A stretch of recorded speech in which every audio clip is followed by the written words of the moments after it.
Thank you all for coming along. Full house again tonight. Great recommendation for the speaker, and great thanks to the cruising group for having organised tonight. My somewhat superfluous task tonight is to introduce somebody that you all know, having seen her much more frequently than you would have seen me. So, Joanna is going to talk to us about the weather basically tonight. By way of background info, she came to weather forecasting from a primary degree in applied maths. So she has a bit of background. She's been working in Met Éireann for 29 years, despite her youth. Shares both her professional and her family life with her husband, Harm Lights, who's also a forecaster. And those of you who sometimes get up early in the morning will have heard Harm on the radio, I think, particularly. So as people who go afloat and leave the shelter of a nice roof and a warm fire, the weather is even more important to us as sailors than it is to the average man, who these days has great concerns about global warming, tides that are getting much more intense, currents that are changing direction.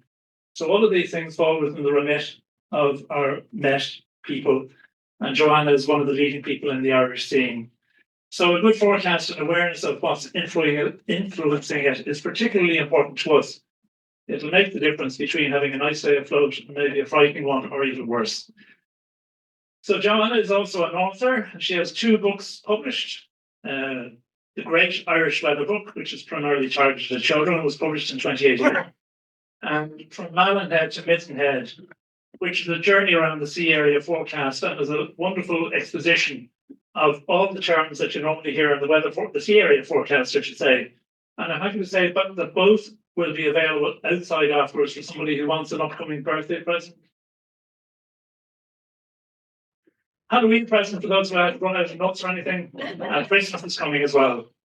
So Joanna is going to talk to us tonight, as I said, about the art and science of weather forecasting. And I'm also happy to announce that she'll have a Q&A session hereafter. So all of you people who've been reading your books, pretending to be knowledgeable, and at the back of your mind are a little bit confused, now is your opportunity that Joanna will straighten you out. So I'll hand you over to Joanna. Pardon? Hi. Okay. So yeah, I guess you do know who I am. I don't need to say. I'm Joanna. I'm a meteorologist. As you heard there, I've been doing the job for 29 years. And I first it was what we call a Met officer. So that was when I came first helping in the office. Basically, we were drawing charts. We were doing the administration before got to the forecaster. When I started, the satellite images only came in twice a day on what was called new fax paper, sort of like a fabricy tissue paper. It came in wet, and we'd put it on a light box and draw the map of Ireland over it. And it only came in twice a day. By the time I was a forecaster, it was about 5 years later, we were getting them every 15 minutes. And so when we would draw the hand charts, the isobaric charts, we'd have a satellite image to reflect on. Now it's every 5 minutes, and if it's not there, it's the satellite. I don't know how anybody ever forecasted anything without satellites and radar, but they did as far back as 1859. I've been doing it for 20 years, and since I went on TV a few years ago, people have been asking me to do this more and more, and more and more, and they asked me to write the book, and that has kind of taken over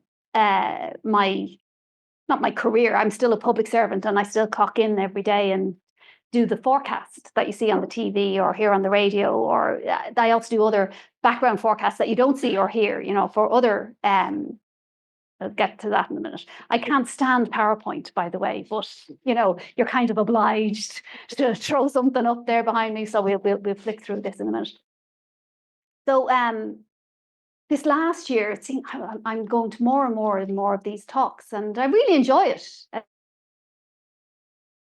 It's great to talk to people and to have the questions and answers afterwards. It's great. I was actually in Mayo talking, I think I was in Mayo about 5 times this year, between one thing and another. And I think I was there talking to the Dark Skies Festival when I got the request from Susan to come and talk to you guys.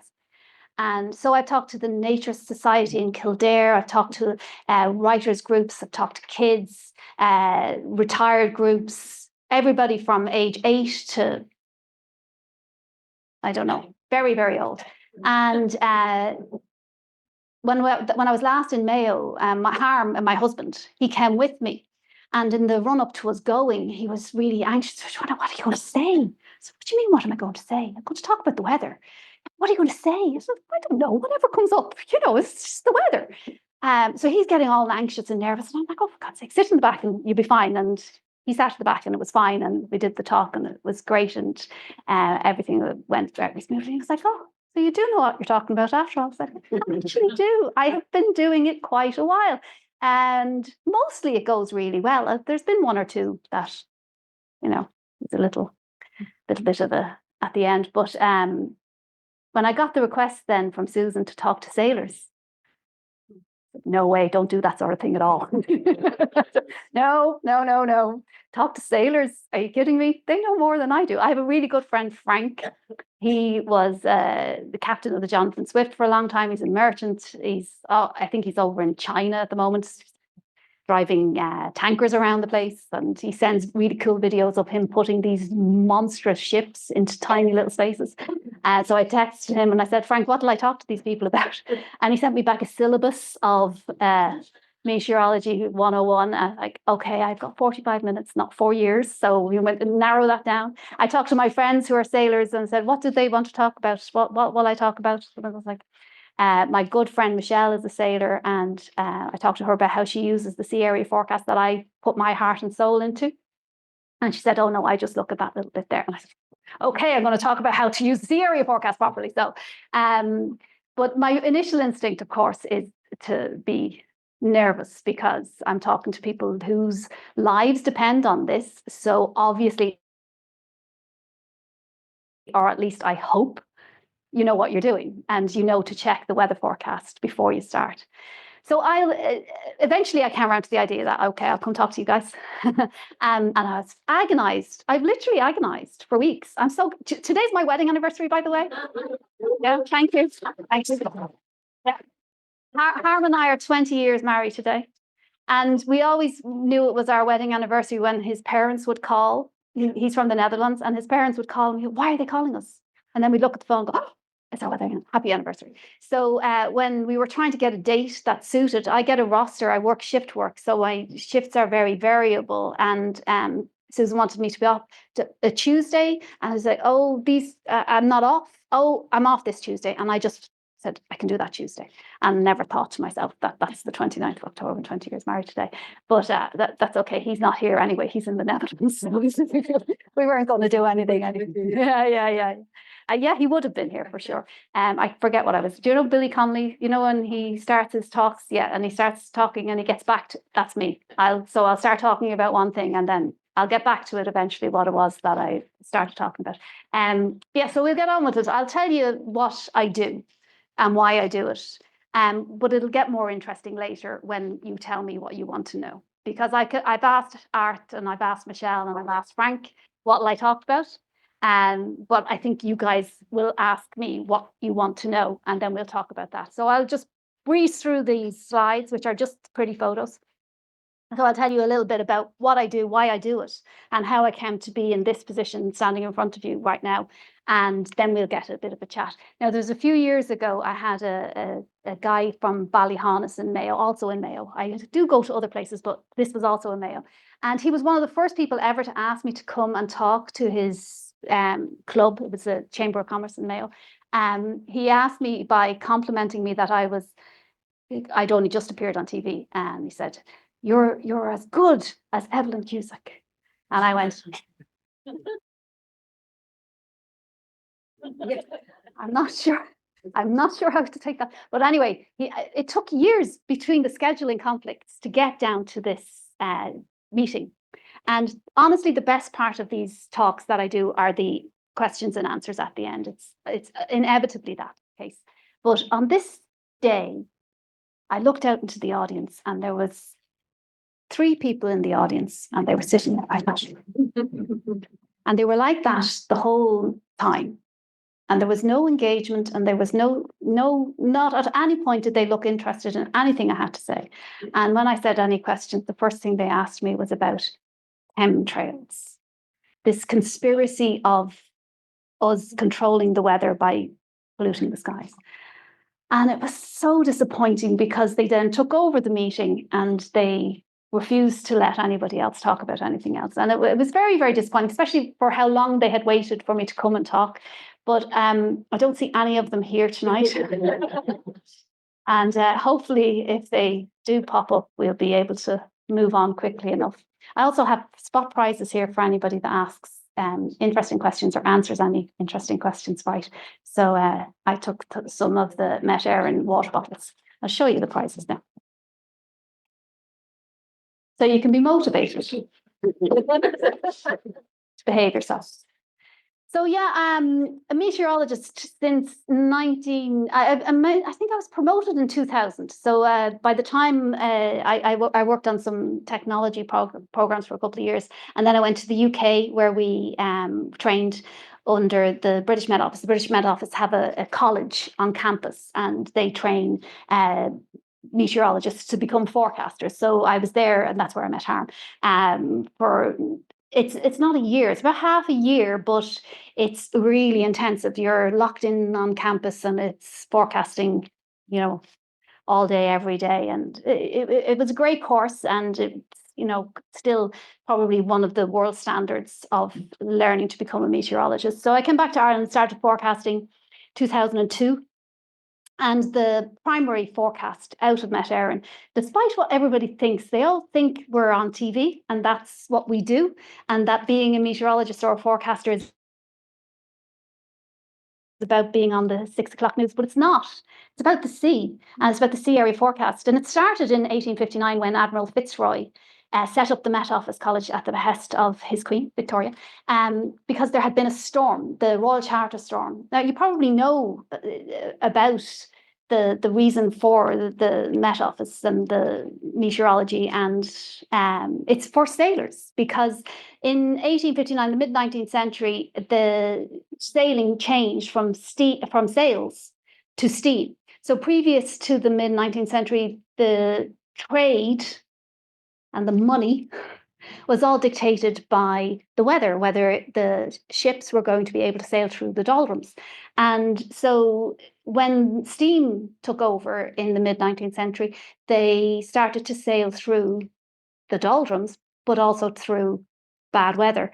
And a ship set sail in August of 1859 from Australia. There'd been a gold rush in Australia in around that time. And a lot of Europeans had gone to Australia to make their fortune, dug the gold, put it back on this ship, sailed all the way from Australia, and they were headed to the Mersey, and they got to Anglesey, and they were struck by what's called the Royal Charter storm. So they were in sight of land when the ship went down, with the loss of, I think, almost everybody, almost all the passengers. They were trying to swim to land with their pockets laden with gold that they had brought all the way from Australia. I remember thinking how tragic that they had sailed so far with their fortune to die within sight of where they were going. But the cost to the country of that storm, because that ship and other ships around, there was hundreds of ships lost in that one storm. It was actually October as well. It seems to be a stormy month. The ship was full of gold. So it made more of an impact than maybe if it had just been full of people. And so the British Met Office became established from then. What's surprising is that within only about 50 years, we were flying. So although established to become the protector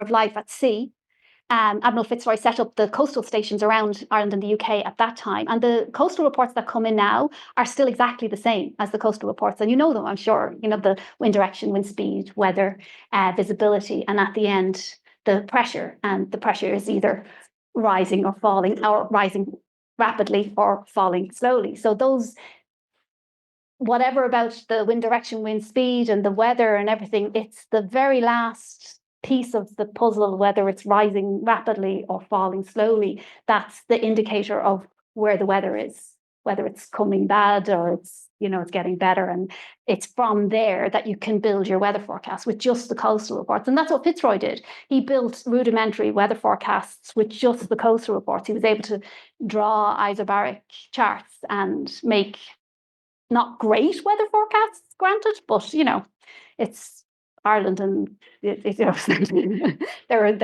great, and I'm thinking he was asked by Queen Victoria then for a forecast. She was sailing to the Isle of Wight, and I felt for him, because I know there's nothing worse than your friend or somebody asking you for a forecast for something in particular.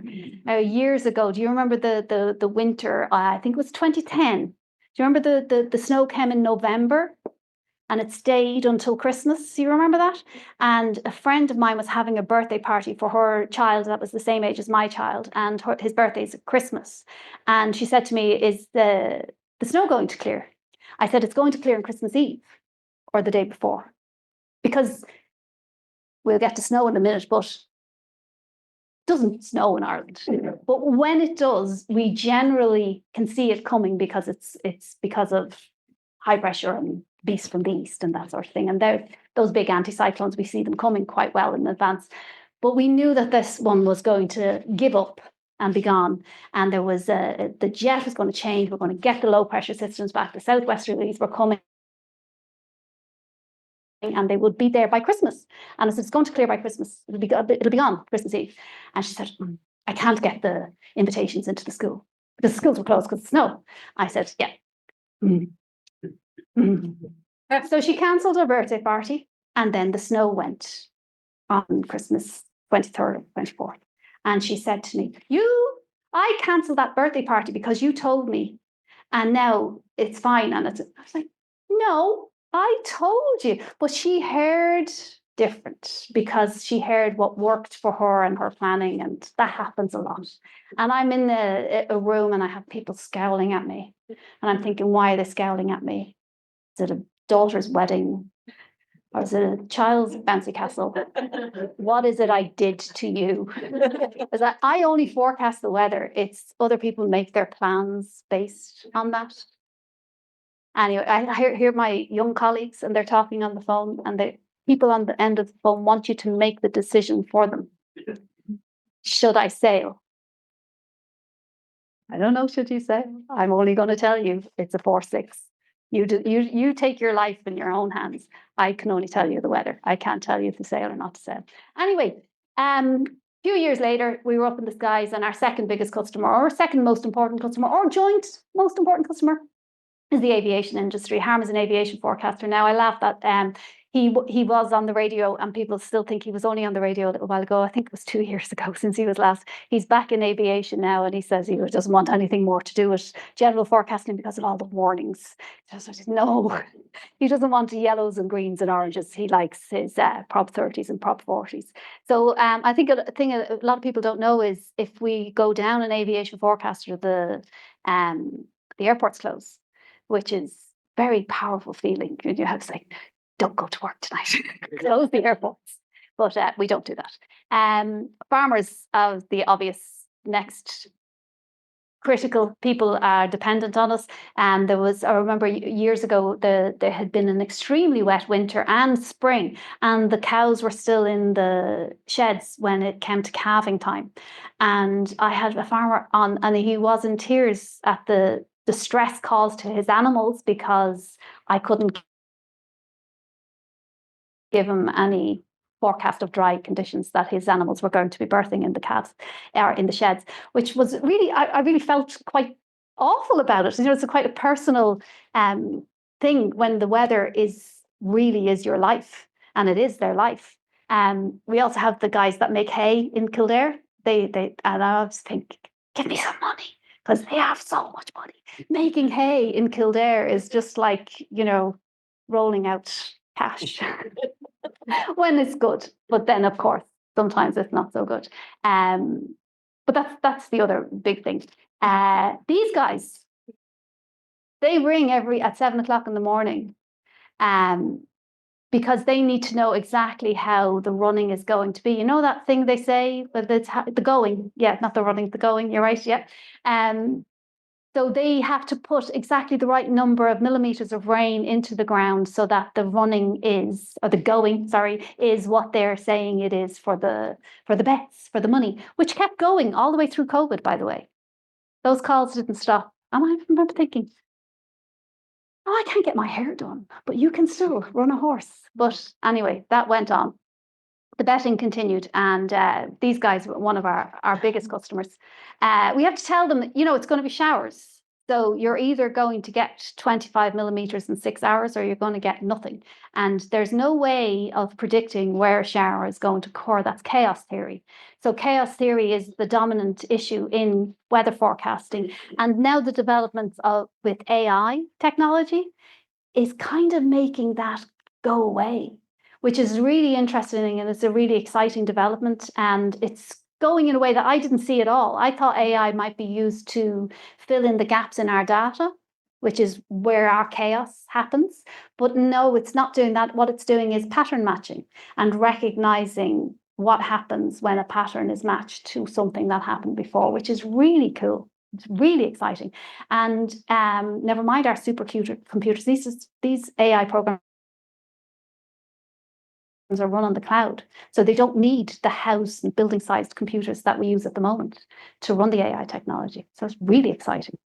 I put this one up because this is for the ducks, and the ducks are the other people. You're the sailors and the aviators and the horses and the farmers, but the ducks are the general public. And they're the most difficult to please. And my example for this one is my aunt, when I was a new forecaster, said to me, you said it was going to rain in the north, so I didn't put my washing out. And it hasn't rained all day, and so my washing isn't dry. And I said, not the north of Dublin, Pat, the north of the country. So people hear a forecast and they kind of change it to make it suit what they wanted to do in the first place. I don't think she wanted to hang the washing out. I think she just wanted to just have an excuse to give out to me. She does that all the time. But it's very hard for people to change their plans. We get people calling up saying, my daughter's getting married tomorrow and the forecast is for rain. Is it really going to rain? And I'm like, well, you know, is she going to cancel the wedding if it rains? She's going to get wet, you know. Yes, really is going to rain, but they don't want to hear it. They don't want it. What they want it to be wrong. And I get a lot of people saying, I should never get it right. You're always getting it wrong, and they think that's funny. But in actual fact, as I was saying to can't remember the Commodore's name. Neil, yes, I thought it was in my head there. I was saying to Neil earlier that the two determining factors of the forecast in Ireland are, I'll give you a prize. 2 streams. What are the streams called? Jet stream. You get one first to get me saying that the going was going. The jet stream and the Gulf Stream, the 2 streams. So we don't have one stream or another stream. We have 2 streams. The Gulf Stream coming out of the Gulf of Mexico steers warm air where it otherwise wouldn't be. So that gives us convection. And we get our showers and showers and showers and showers and leprechauns and rainbows because we get the showers and showers. You know, other countries don't have leprechauns and rainbows because they don't get as many showers as us, because they don't have the Gulf Stream feeding us up that warm current of air, meeting the cold current of air coming down from the north, which is what it should be if it wasn't for the Gulf Stream. And then they've got the jet stream. The jet stream is up above, and it's called the jet stream because jets use it. You get a bottle as well. There you go. And it's called the jet stream because the jets used it. So we didn't know it was a jet stream up there until people started to fly. And the airplanes found that they could get from America to Europe quicker within this core of strong winds. So where the Arctic air meets the tropical air, this core of strong winds at 30,000 feet drives the low pressure systems at the surface right into our path. I remember, I think it was 2012. It was a very turbulent year for storms. I think we had the record number of storms come through. And I remember Evelyn Cusa. who I'm as good as, calling me up in the office because I was on the desk. So we work in Glasnevin. You've got what's called the desk, and you're then in charge of creating the national forecast, the area forecast, and the warnings. And then you've got the TV forecaster over in RTE, and they're going in front of the telly and going, well, it's actually like this. But anyway, she called me up and she said, what's going on? Why is it more storms? And I said, it's because the jet is zonal. And I don't know if any of you ever met Evelyn Cusack, but she's impossible to talk to because you say one thing to her, her brain goes, oh, that's it. And then she goes flying off. And she went, oh, yes, zonal. And it was like she remembered the word zonal flow and she ran off. So what happens is the jet stream gets into what's called a zonal flow, which is a straight pattern going in a direct line from the Americas over towards Europe. And just to the south of that direct line is the little low pressure systems developing, and they go straight into Ireland. When they hit the continent, there's generally high pressure settles over the Scandinavian high and over Europe. When they bump into the anticyclones, they get deflected. So mostly they go straight across the Atlantic, hit through Ireland, skirt up across Mayo and Donegal, and then they end up in between Norway and Iceland, and then they start to fill and repeats again and again and again. So, remember what I was talking about now? I do. Dealing with the variability caused by the Gulf Stream, which is a completely separate entity to the jet stream, but having the jet stream steer the low pressure systems over this Gulf Stream, which is feeding the convection from below, it's a miracle we ever know anything to tell you at all. And it's only now that I've been forecasting for so long and talking to people about forecasting for so long that I realize just how brilliant we are.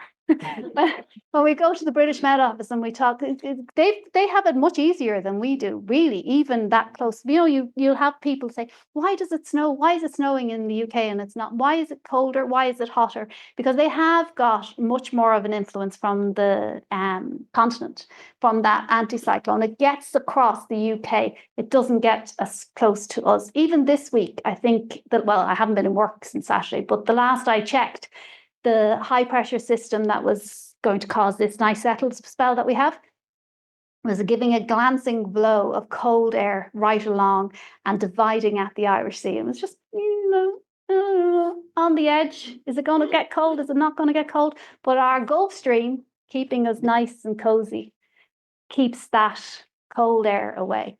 We don't know cold in this country. Do you remember we had that same cold spell I was talking about in 2010 when it got really, really freezing and we ran out of salt?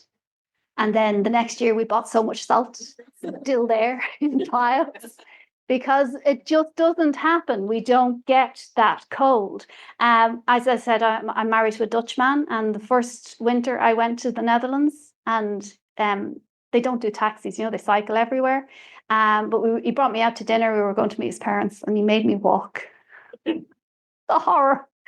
It was so cold going across the canals, the winds coming up that canal and just cut me into. And I remember when we met in the UK, it was around this time of year, he said he was going home on the midterm break to get his winter trousers. And I went, winter trousers. We don't have winter trousers in Ireland. We just have trousers. Yeah. We don't have extremes of cold or extremes of warm. We just have this nice temperate. If anybody bought my children's book, in the introduction, it says, I know it says it's a children's book, but that's just because it's got pictures. When they asked me to write it, first of all, I've been doing this job for, as I said, 29 years. So people have been asking me questions for 20 years. Why does it not snow here? Why does it snow in England? Why is it not hot? Why is this? Why is the sea colder on this side and that side? And so when Gill Books approached me and asked me to write a book, I went, oh. And people asked me, how long did it take you to write it? And I said, well, 20 years. Because it's 20 years of being asked those questions, about 6 months to actually type it into a book. I had it when it was just arrived as a draft copy. I had some friends over. One of them was an aircraft engineer, and he was reading it. And when it came time, I had to pull it out of his hands because although it is technically a children's book because it's got pictures, it's all in there. And I don't make it up for kids because I don't believe in doing that. So if you don't get the little book, that one's actually really good. I really like that book. I can't remember how good we were. Yeah, yeah, because it's the two streams. It's harder where we are. So at the end of the day, the purpose of our job in this Goldilocks climate. Do you remember John Eagleton? Yeah, yeah. He was one of my colleagues. He was a great forecaster. He was really great at communicating, at cutting it all down to what the weather is. Him and Dr. Aidan Nolte. I think Dr. Aidan Nolte and Francis Wilson from the UK were my two favourite forecasters, because they just took all the weather into one line, and that's what I try to emulate, to just break it down. My new forecasters that say it's going to be cloudy with rain, and I say, well, it has to be cloudy if you're going to get rain. So just cut out the word cloudy, because you don't need that. Fewer words, and a man of fewer words was John Eagleton, and he used to say the weather in Ireland isn't really dangerous, just annoying, and it's true, isn't it? But every now and again we're called upon to protect life and issue the serious storm warnings. And last week we had a serious storm came through. Ashley was actually, and I don't tend to get overexcited at this point. I've been doing it so long. I tend to just go, oh, warning. But Ashley was actually a really cool storm, and it blew right through. It did exactly what it was said it was going to do. And the gradient was really, really tight right across the country. So although our weather is mostly just annoying, every now and again we are called upon to issue serious warnings. And then you have to be kind of strict mummy, I mean it, it's going to happen, to get people to say, okay, it is actually, and we've gotten better at pinning down these warnings. That was Storm Emma. Do you remember Storm Emma in 2018, I think it was, in the spring? Oh, yeah, because it was just in time to fit into this book, actually. The spring of 2018, we saw this giant anticyclone was coming, the beast from the east. It sat over the country. It sent in the cold Scandinavian air mass over us. And you know the expression, too cold to snow? So it's not too cold to snow. What's happening there with that expression is we don't get too cold in Ireland unless that Scandinavian high blocks out the progress of the jets and the low pressure system. The jet stream in that zonal flow keeps the low pressure systems coming. Sometimes it gets into a loop that's called a meridional flow. And that shape, you see what I'm making there? It's called an omega. And that omega shape puts blocking highs into those loops. And when we get that, we can get the Scandinavian high can move. Now, when it moves in the summer, it's happy days, beautiful weather, blue skies, warm, gentle winds, perfect. But it moved in the winter, and we got this low pressure system, or this high pressure system, sitting over us for an extended period of time. They're very easy to forecast because high pressure systems are big and they're slow moving and they don't move. And there's an expression, don't break down the high until the high breaks down, because once they're established, they don't break down very easily. So this was well forecast. This Scandinavian blocking high was coming through. Then we had the showers coming across from the Irish Sea. You remember we had the Isle of Man shadow, because you need a track across the warm sea, comparatively warm sea, to get the convection going. And what was happening with the northeasterly wind was coming across the Isle of Man, and it was losing its convection. So the showers didn't have time to generate again. So we had what's called an Isle of Man shadow, the streak of clear weather that didn't get snow. So this was going on all the week. And then we were forecasting a little storm coming up from the Azores, little bullet of a storm called Emma. It was named by the Portuguese Met Office. And it was going to shoot right through this cold blocking high. And of course, if it's coming from the south, it's warmer air, it's carrying more moisture. That warm, moist air right into this big cold pool of an air mass. So we got Storm Emma and we got snow like this. So I was on duty on the Sunday evening, and my friend Ronan McGreevy from the Irish Times called me. He's a great reporter. He's really professional. And that night, and you get really comfortable talking to reporters, after you've talked to them for a long time, and he was a good guy, I was like, and he's like, so it's really going to snow? I said, yeah, it's really going to snow, Ronan. And he said, how much? And we measure snow in centimeters.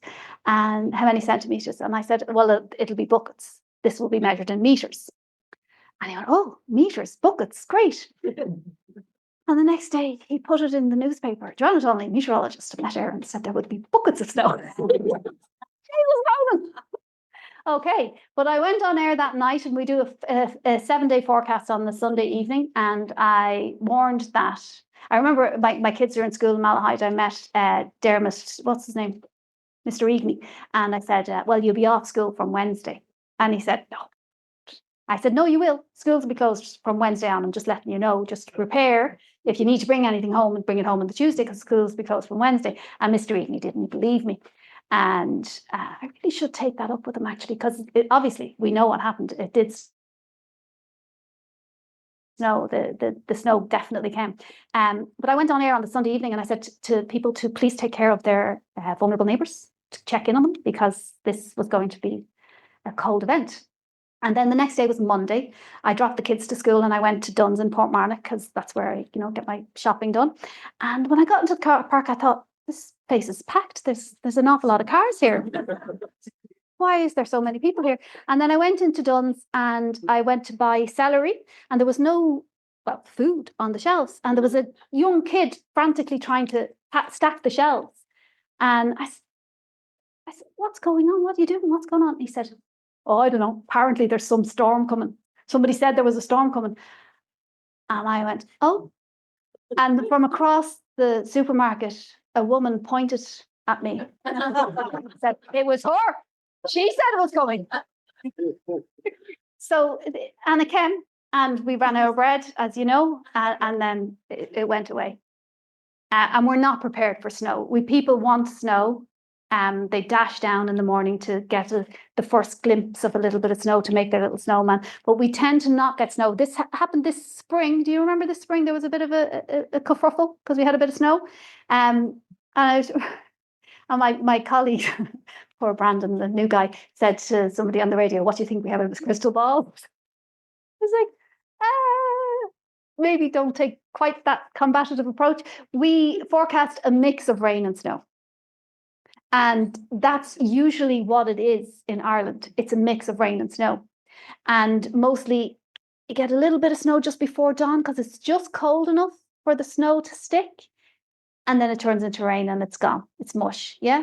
You don't get snowball fights. We don't, because we're right on the little cusp of not too hot and not too cold at Goldilocks weather. But that was great crack. The other thing that we tend to not get are hurricanes. This was a particularly busy hurricane season. That's the Gulf of Mexico, which is really hot. The ocean there is really hot. It's like a basin of energy. Hurricanes form just off the coast of Africa as a little cluster of thunderstorms. They get caught up in the movement of air across the ocean, and they develop into the what's called non-frontal low pressure systems. And once they get into the Gulf of Mexico, they kind of run up against land, and they lose their source of energy, which is the warm ocean underneath. And they tend to drift northwards, and then they come back across the North Atlantic as they get caught up in the normal low pressure systems. They cool down, they become frontal, and they make their way back across the Atlantic, intermixing with the usual low pressure systems. And so we've had in the past ex-Hurricane Charlie, you remember? That was a very important hurricane because it hit Dublin. Most of them only affect Mayo, and so we don't really pay too much attention at all. The last time I was in Mayo, by the way, I was talking, and I said something about Leitrim, because Leitrim people give out that we don't put yellow into the Leitrim, into the yellow warnings. But mostly that's because we were warning for southwesterly winds. And Leitrim is protected in a southwesterly wind, well, basically by Mayo. So we don't tend to include Leitrim in the yellow level warning. And there's guys call up, you left us out. We've got a coast, it's 2 kilometres. Yeah, we know you have a coast, but you're sheltered in the southwesterly. And anyway, I was doing this bit in Mayo recently, and at the end, any questions, and a guy who follows me on Twitter, and I know him, I just didn't know him, but I know him on Twitter. And he says, Leslie O'Hara. And I said, hi, Leslie. He said, yeah, I'm from Leitrim. Okay, so anybody, if I'm insulting your national county, or, you should just know we don't have a bias towards Dublin in the office. In fact, if anything, Dublin is probably the least regarded because we have the driest weather because of the shelter from the Wicklow Mountains and the Dublin Mountains. And, weather here is not that bad. So in actual fact, if anything, we're biased to Mayo and Donegal because they get all the weather, right? They get all the wind. But a lot of people do think that we're biased towards Dublin, maybe because if bad weather comes here, it impacts more people. And at the end of the day, we're about impacts. So hurricanes don't hardly ever happen in Ireland and in Dublin. But of course, a few years ago, this happened. So this is a satellite image of when Hurricane Ophelia hit the southwest coast. It's funny that I was still intact when it landed, because at 3 o'clock in the morning, this was Monday morning of the 16th of October, and at 3 o'clock in the morning of the Monday morning, so just about 6 or 7 hours before this, it was still a hurricane. It made the transition to extratropical only a few hours before it came to Ireland. So when we were forecasting, I remember going into work on the Wednesday before this, and my colleague Liz Walsh did the handover to me. We get a briefing, and she said, that's ECMWF, we'll talk more about them in a minute, are projecting that this storm is coming towards us, Ophelia. And I was like, yeah, Grant. Because, EC does things and then it changes its mind, and this was the outlook, and that was fine. I was back in on the Saturday, and it was like, okay, it is actually coming. And I had to go on the TV forecast and forecast that a hurricane was coming to Ireland. And that was bananas, because what did this thing get lost? But it was absolutely tracking directly towards Ireland, and we did not know what was going to happen. And it was, funnily enough, 30-year anniversary of the storm that devastated the UK. You remember? Okay, I give a prize to who got it? Somebody was on the ball there. Who got the prize? There you go. You desperately wanted that bottle. Like a fish roll with yourself. Not so fun. Actually, I'd be so lucky. He was a marvelous meteorologist, and sure, isn't he famous? So it was 30 years to the day from when that storm. And when I was forecasting, I remember I was 17 at the time that Michael Fish did that. And I remember distinctly hearing the trees were in leaf. And that was what caused such a devastation. And I remember when we said, oh, well, this hurricane is coming here. And I was thinking, okay, our trees are still in full leaf, and the ground conditions, these trees are coming down. And we hadn't had a hurricane in our recent memory. The Hurricane Debbie in 1961 struck the north of Ireland and caused loss of life. And you don't want anybody to die. That's the only thing. We just protect life. And we said, well, what are we going? We have to just put it all out, put it red. The strongest winds associated with low pressure system are to the south, and the highest rain is to the north. So somebody was going to get impacted by something. The strong winds, the heavy rain, it was for everybody. And good friend of mine, you forecast that storm and nothing happened. Daglin, nothing happened in your garden, you know. If you went along Leeson Street, that at other times of the year would have been full of cars and people going to work and pedestrians, and you saw the size of those trees that were in Leeson Street. If you saw the size of the tree in St. Anne's Park, where the roots as big as my head, not my head, my house, a lot happened. It didn't happen in everybody's back garden, but a lot happened. But thankfully, and I mean, 3 people died. So thankfully, only 3 people died when Ophelia went through.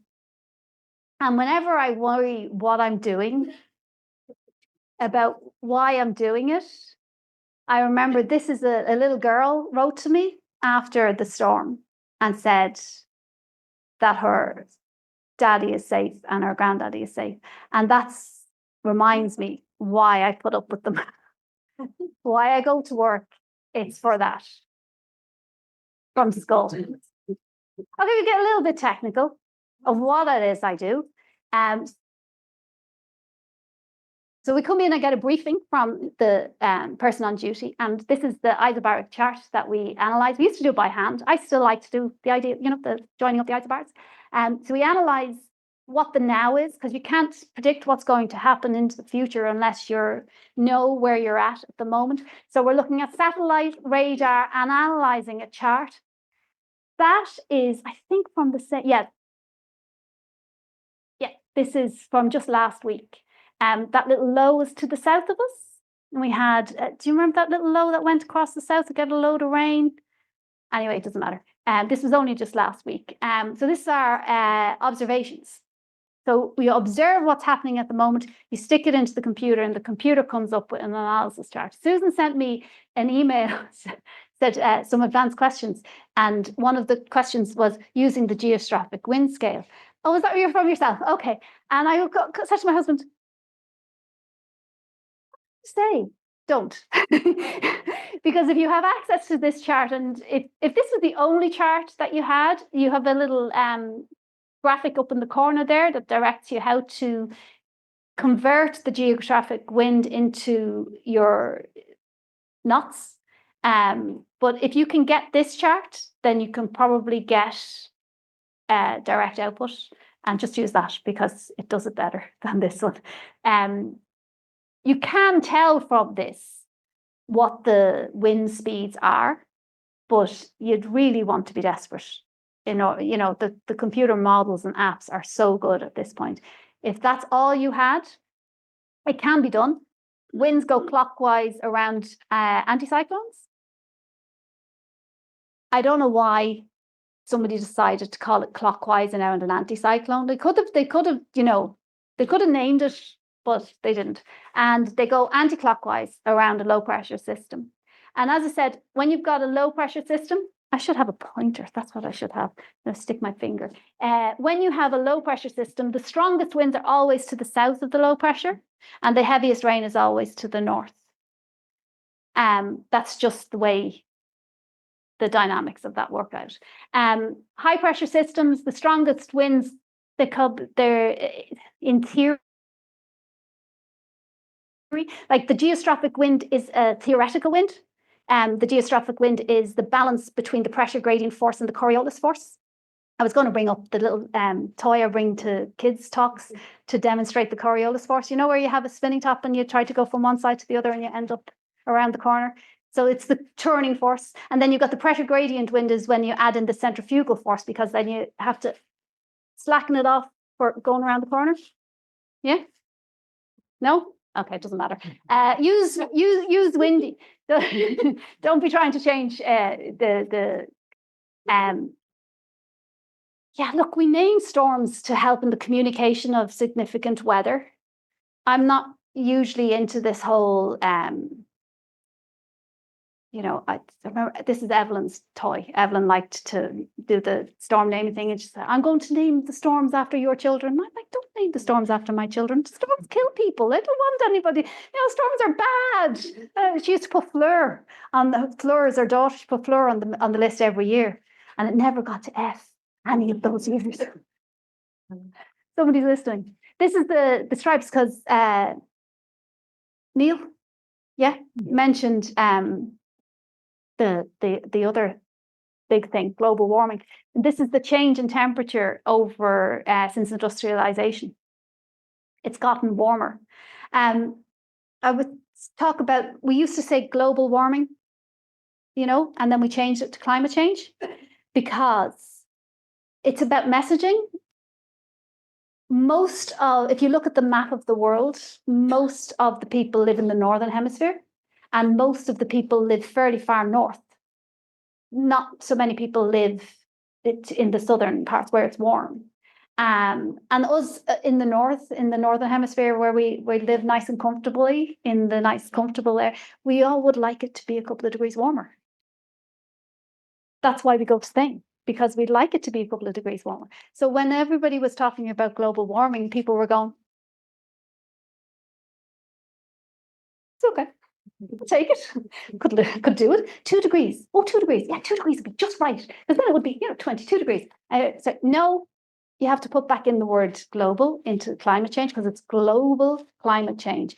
The globe is getting warmer, more heat, more energy, more moisture, more rain, more vigorous activity. Climate is going to change. So here in Ireland, we're probably going to notice the effects of climate change more in our society than in our weather, because of the jet and the Gulf and the nice temperate forecast or weather that we have, the Goldilocks weather. The impacts are going to be social, because the movement of people from where they can't live anymore because of the heat and the food deprivation and the changing land use will come here, because the weather's lovely here and we've got lots of food. And so we'll see the impacts of climate change more that way. Ireland is the only European country whose heat record hasn't broken. So it's great fun in the Met Office in a hot anticyclone in Ireland. When the temperature starts to go up and we're getting near the record, Kildare goes bananas. Kilkenny, the other one. They go crazy because it's their record.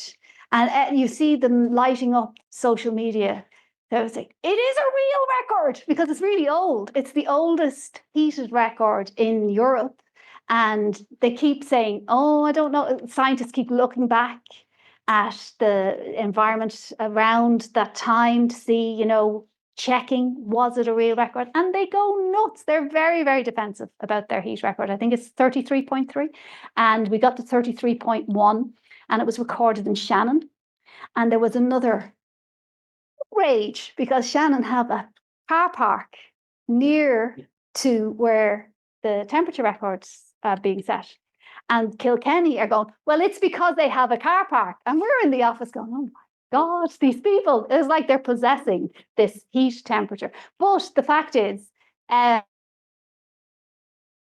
every heat record has been broken in Europe, and not just once. It's been broken year on year on year since the turn of the century. And every year we break more records in Ireland, rain records mostly, but we get new records broken in Ireland. We have heat records broken in terms of, we've had the hottest August on record. That record was broken. The hottest day hasn't been broken, but our heat records are being broken, and our rainfall records are being broken. I do tell kids, though, when I go to schools to talk to kids about it is Goldilocks. It's not too wet and it's not too dry. If you think it rains a lot in Ireland, go to India. Where we make a warning when we expect 25 millimeters of rain in a day. They get 25 millimeters or 250 millimeters of rain in a day. So, it's not too wet here. I tell them to observe the grass. And I ask them, what time of year is it? It's spring. The grass is green. And in autumn, it's green. And in Christmas, it's green, because we have our temperate climate. And hopefully that isn't going to change soon. But what will change is how we use that grass, because we have a lot more people to feed. Oh, that's my book. Questions? I know before we start, because I'm not really asking questions yet, because I know the first one, or the main one, because I'm always asked two questions. There are two questions that I am asked all the time by everybody, and I know this guy is looking at me. It's not, where did you get your suit? Because that is one of the two questions I am always asked. The other question is, what's the best app? So before we actually get to questions, I'll talk about what's the best app. So basically, there are two models. There is the GFS and the ECMWF. You probably know this already. The GFS out of the US and the ECMWF out of Europe. So just on Saturday when I was in, I decided to just throw the two of them up beside each other so that you can compare. And I took this snippet on Saturday. So it's of Saturday. So this is the analysis of that day. They're the same, yeah, or effectively close enough to the same. And so this is, yeah. So this is a few days later. So this is for now. And as you can see, they're not the same anymore. So the global has increased the wind there, the wind gradients a lot, as you can see. So that's just where we've 4 days. So 4 days out, they start to diverge. In the immediate term, in the nowcasting, in the 24 hours, they're pretty much exactly the same. Maybe even 48 hours, they're very, very close. The further you go away from the starting point, the more you're going to get deviations. As far as I know, now this is based on information maybe a couple of years old. The GFS has Europe too dry. So they basically have mapped Europe as being a desert. So it's too dry and too hot. And that will impact on the lead out, the further you go from the starting point. If GFS thinks Europe is too dry, you're going to get a pressure gradient that's going to make it too windy to the GFS. So there are either your apps generally either use one or the other, the GFS or the EC. So if you're sailing in Europe, use the EC. In the immediate term, you can use the GFS, but if you're looking for a few days out, use the EC. So again, this is just the way we visualize rainfall. And as you can see, in the immediate term, they're pretty much bang on, GFS versus EC. But when you go out a few days, again, your GFS has much more rainfall. And it's because, out to the west there, I think it's because it's got Europe too dry. So they're both excellent. I use EC because it's brilliant, but I actually use my own brilliance, of course. The Brits who take both the GFS and the ECMWF, and they've got the manpower. The British Met Office compared to the Irish Met Office is, it's the monster, and they have the manpower for their chief forecaster to go into the guts of the forecast and the model and tweak it when they know that EC is running a little hot or a little late with their developments. So I can't remember what's on the next slide. Isn't that funny? What's on the? Oh yeah, that's observations. Okay, we won't go there. I dropped a word in there, and I don't know if you picked it up. Probably not. And the word is visualized. That's how we visualize our winds. Okay, so that's what I'm looking at in terms of wind. So when you want to know which app to use, that's the most common question I'm asked. It's whichever app works for you, because the model data in it is either going to be the GFS or the EC. So the model data is going to be the same. Whichever app it is that you're happy with, that makes you understand your weather conditions best, is the best one for you. Now, the Met Éireann app has a finer mesh grid. So we're down to 2 kilometers. So in the nowcasting, so that's in the next 60 hours, the Met Éireann app data, the data backing up the app, is the best data that you can get because it's the closest grid points. But beyond 60 hours, then you're going into the EC, and all of the models, all of the apps are visualizing that. So I went into, now see, I'm not a sailor.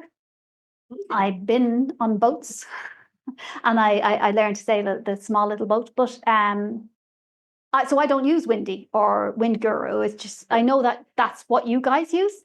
And so I went into Windy to have a look at it, and I went, whoa, there's a lot of data there, and there's a lot going on to be able to pick out what it is that's relevant to you. I would like to hope, I asked my friend Michelle, does she check the sea area forecast, the gale warnings and the small craft warnings?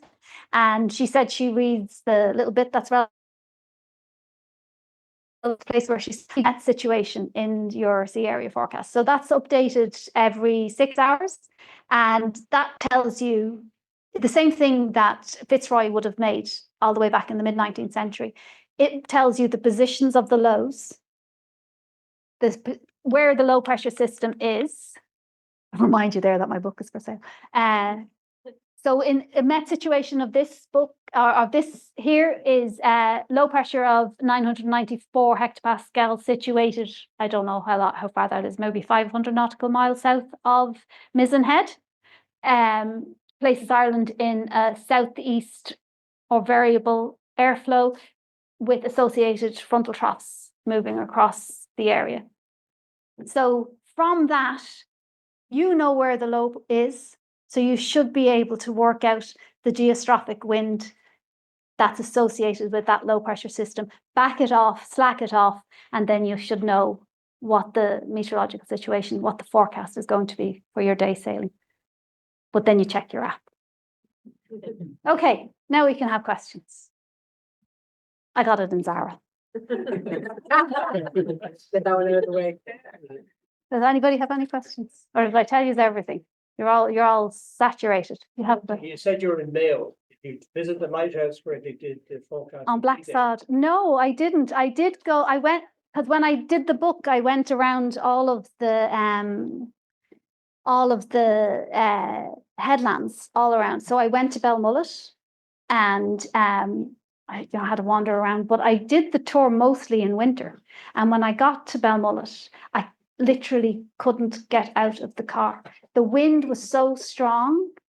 I got out, I pushed my way out of my little rented Peugeot or whatever it was, and I stood and I was right on the coast, and I was looking at the waves crashing, and I couldn't hear them because the wind was so loud in my ears that I couldn't hear the wind, the seas crashing there just in front of me. It was absolutely incredible.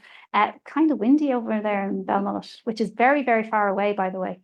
I think that, I went to Mizen Head as well, which it took about 4 days to get from Mizen Head to Valentia, because it's, you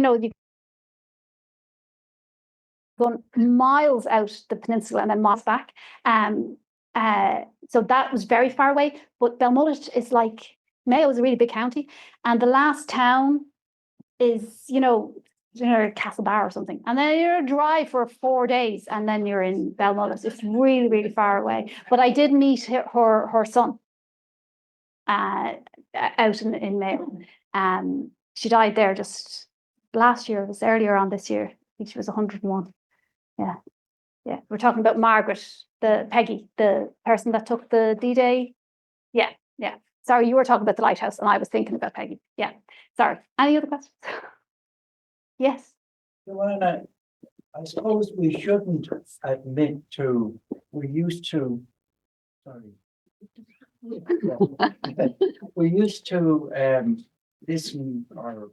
listen to the BBC shipping forecast.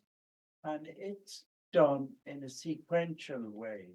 Yeah. Now, the Met Éireann one day you can start at Malin Head, the next day you start at Carnsole Point, and the next day it might be Slane Head. Yeah. Is there any reason why it can't be uniform? Yeah. And the other thing is the weather forecasters, when they're giving the weather reports, they start at Malin Head, and some do Dublin Airport, and some do Met 5. Yeah. And it's sort of not uniform. Yeah. Okay, I'll go. So the British Met Office do their shipping forecast encompasses the Irish sea area forecast. So we're a subset of the shipping forecast. The shipping forecast is huge. Obviously, it goes from Greenland to, I think, it goes further than that. Anyway, with our subset sea area forecast, we're going just 30 miles out of our coasts. And we start with the strongest sea winds. So our thinking is supposed to be, sometimes our forecasters don't always obey the rules, but it's supposed to be that at any point the radio could go and you won't hear the rest. So the meteorological situation is first, because that's the most important part.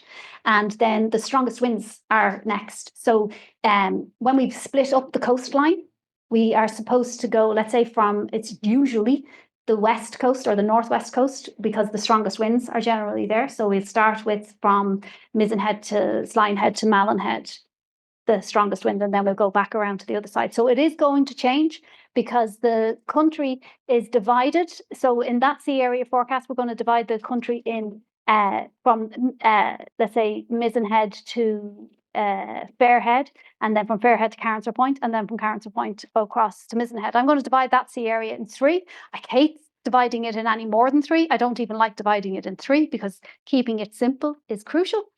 But you're going to divide it into a way that we can give as much information as possible in as simple as possible a form. So it's not the same product as the shipping forecast. It's a subset of the shipping forecast, and it's going to be different. We're not always going to go in the same, because your next meteorological situation will put the strongest wind somewhere else entirely, the wind direction somewhere else entirely. So that is not going to be conformed. What we should, and hopefully, you can write into the Met Office and tell them, we've had people do it, to read the reports out in the correct way. From Malin Head, I always start with Malin Head because it's at the top, and then I go around and I finish with Belmullet. And I think they should do it the way I do it because, makes sense.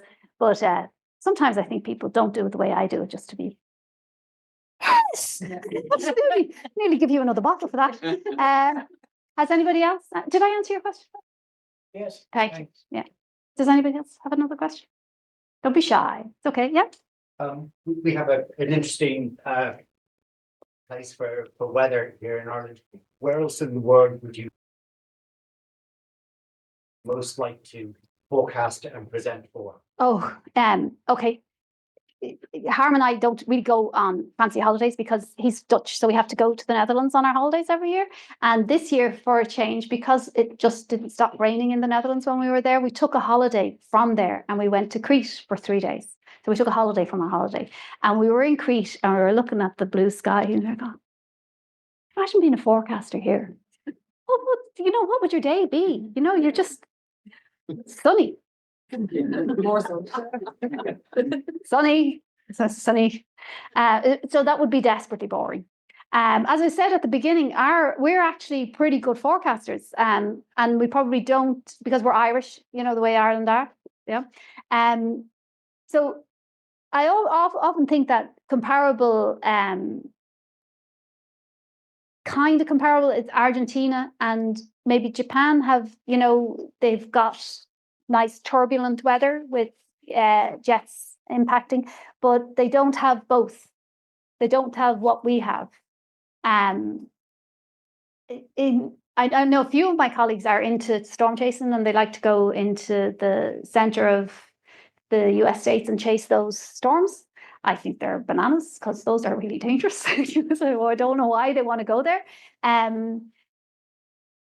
Technically speaking, as Neil said at the beginning, I am from a maths background, and I got into the weather when I had to do my thesis at the end of college on weather forecasting or wind direction and air pollution.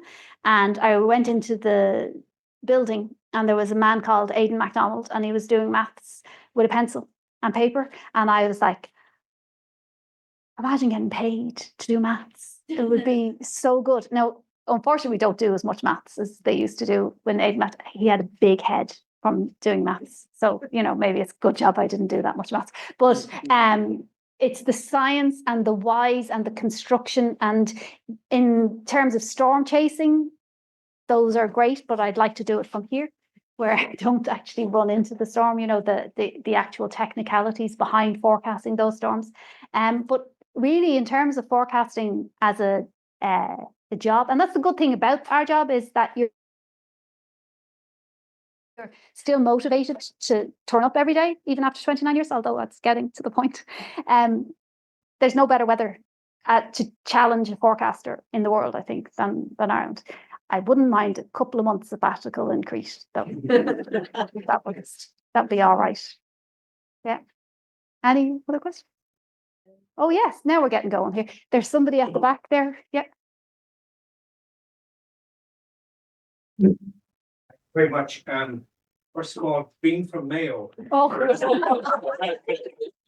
always one. It's been 4 days. Fair.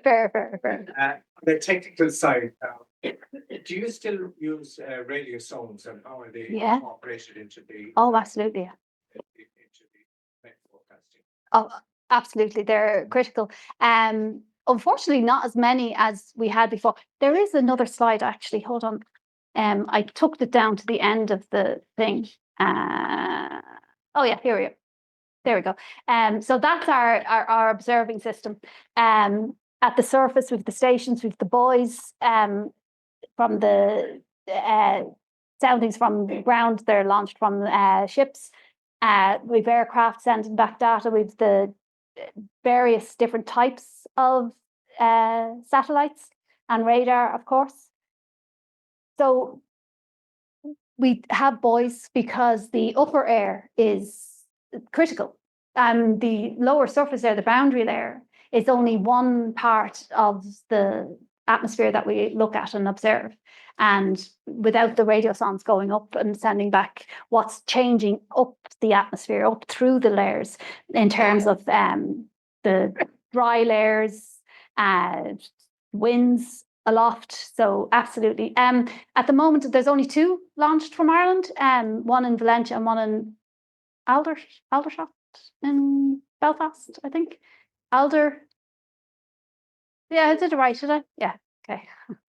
And they're every 6 hours as well. Okay, there some hands went up here. Yeah. Thunderstorm was very difficult to predict or forecast because I love thunderstorms. Yeah. I'm very excited when I see them.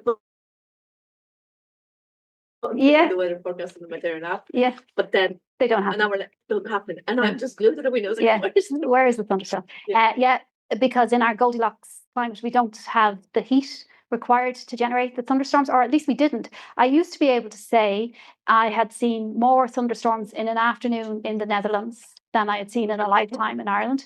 But that is starting to change because we're getting a bit more heat. Last year we got what's called a marine heat wave.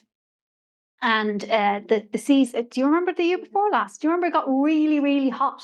The Irish Sea even got warm in the early part of the summer.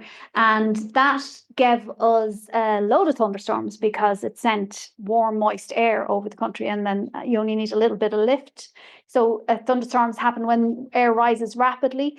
You need heat from the surface, or at least a change. You need about a 30-degree difference between the surface and the top of the troposphere, so that to get that convection going, to get the thunderstorms, and we don't have it in Ireland. You'll see the forecasters are putting them in more and more and more because our new model keeps overheating it and thinking of the risk of isolated thunderstorms. I keep going in and taking them out.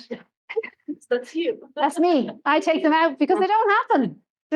They just don't happen. You might get the odd in the background. I had a great time in Mayo last week with the kids in Claremorris. I talked to, I think it was 5 different schools. I went to libraries across Mayo. And again, I've been doing it for years and years and years, but by the last one I thought, because they all want to know how thunder happens, and it happens by heating the spark. And you know, I say to the kids, you ever go shopping with your mommy and you touch the trolley and you get the little shock, and that's the electric shock heating your finger and burning you, and it's that's a tiny little thunderstorm. The spark in the thunderstorm is the discharge of electricity from one cloud to another, or from the cloud to the surface, or from the cloud up. And the spark heats the air around it really, really rapidly, and that's the noise of the air moving rapidly. And the way I got to demonstrate it in Claire Morris Library was I got them all to blow up balloons.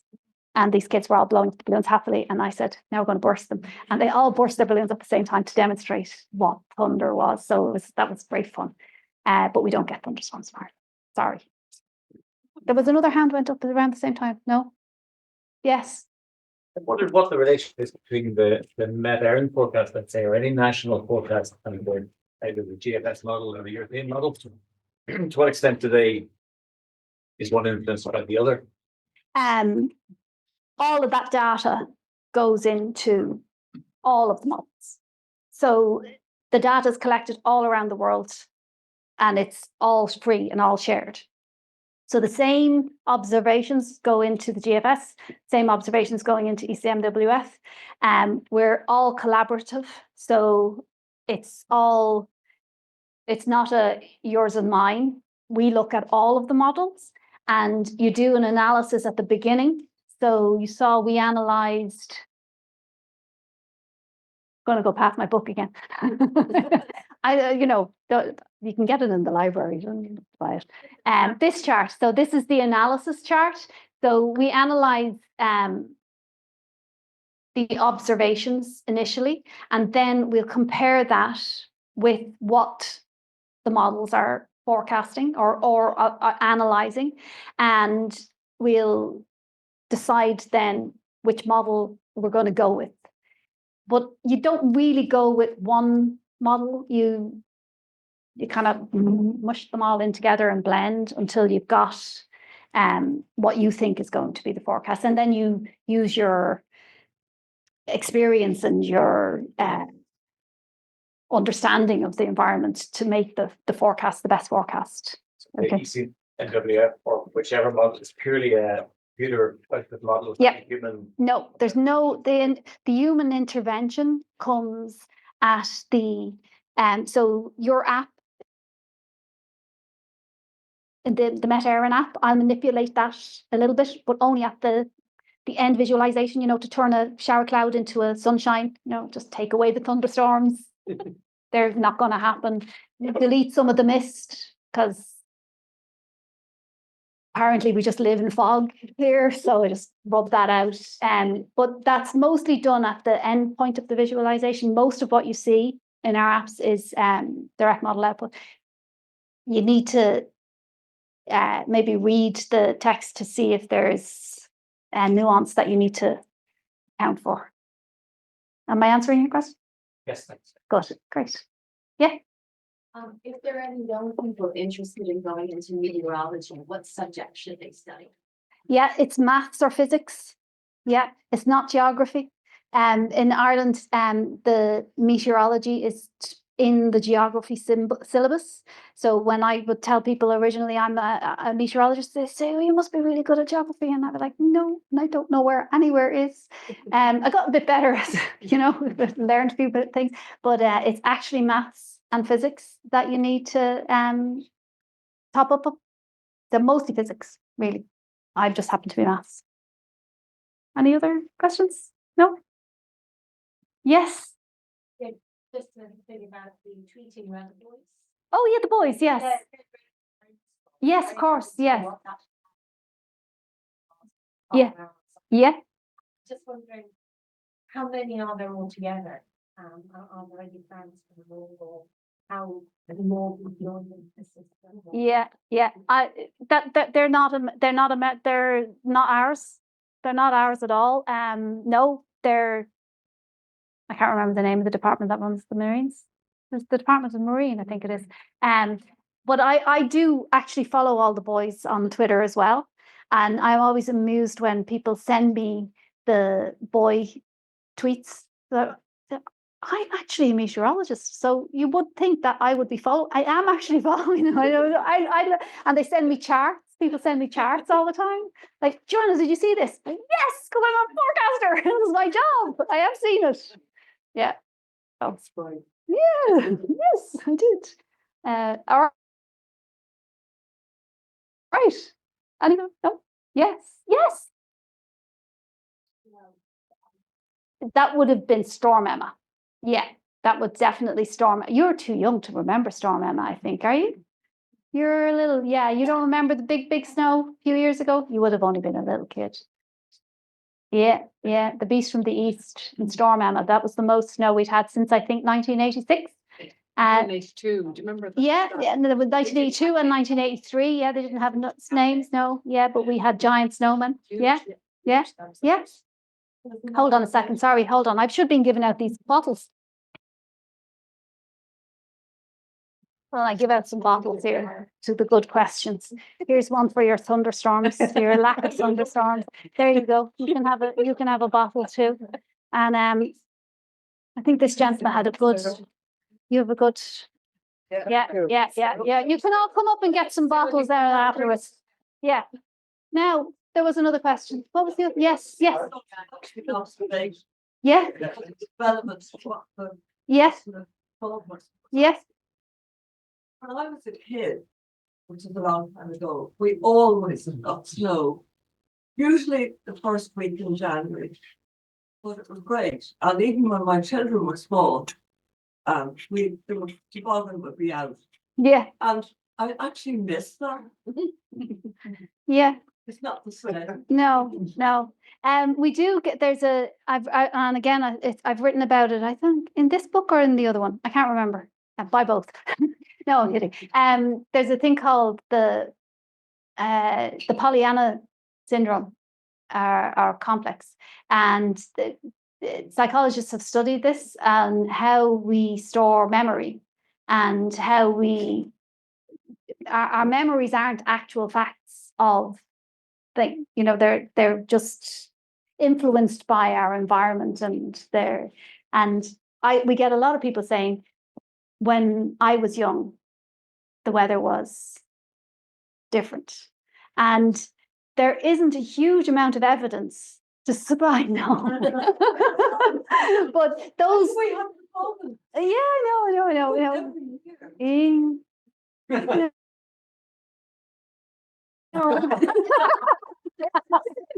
I'm going to give this lady a bottle. Makeup for the. I'm not going to go. No. Okay. Enjoy your life. I'm 29 years in Met Éireann feeling them all. Are we anymore? I have no idea. I have no idea of how much time we've spent talking. You have a question, yeah? There is a risk that you will be replaced by AI. We had a guy in from Google, and he gave a talk, and he was very apologetic throughout the whole talk, because he was talking to the forecasters in Met Éireann, and he was apologizing for creating this tool to do our jobs. And I said to him when he was finished, it was a wonderful presentation of a really great body of work that he had done. And where am I? Where's my little ticker? Our goal in Met Éireann is for the protection of life on the island. And if we can get a tool that will do that better, that's okay. Easy for me to say, I'm out the door a couple of years, but this is the goal. And if AI can help us do that better, then that's what we're looking for. That's what we want. So, yeah, we have to find something else to do. Yep. The question, I was chatting to someone today when we were talking, the question hasn't come up, so I don't know if he's in the room. So I'll ask on his behalf. There's in some of the forecasting apps, and I much more believe in the models than the apps, but that you see probability of rain. So you can see the amount of rain and the probability for it. Yeah, hold on a second, sorry. I'm just going to run away. You don't see probability for wind. No, no, Why is that? no. Okay, so when I talked earlier on about visualization, and visualization is how you see it, how you see what, because it's just computer. It's just a computer creating an image for you to look at and observe and understand. So visualizing wind is wind barbs and arrows, and that works. And visualizing rain, there's several factors to take into it. Is it going to rain? Is it going to rain heavy? And is it going to rain where I am? So having the visualizing and having the people understand that visualization, with the wind, it works. You see the arrow, you see the barb, and that's working. We can't seem to be able to find a way to make people understand what it means to say it might rain where you are. They keep changing the language, possibility of the problem. In our office, I'm having a major fight with one of my colleagues because he has split the probability forecast into 10% percentiles. And I said that's too small because people don't understand the difference between 5% and 10%. You don't want it to rain, which means that risk is different to whether you do want it to rain. Then you're happy with the risk. They've also changed the wording so that it says possibility of, probability of, and likelihood of. And I remind them, those are the same thing. Those words mean the same thing. So it is really an act to try to get the public to understand what it is that the model is saying. So it's a constant evolution of the communication that we're trying to do. And hopefully AI will do it for us because but it's not, it's because they're visualizing two different things, and communicating it is what we're doing differently. That's why it's different. It's not because of certainty, it's communication. Yeah. Okay. I'm dying to death in this polyester suit. It's very warm. So thank you. I hope that was Very good. good for you.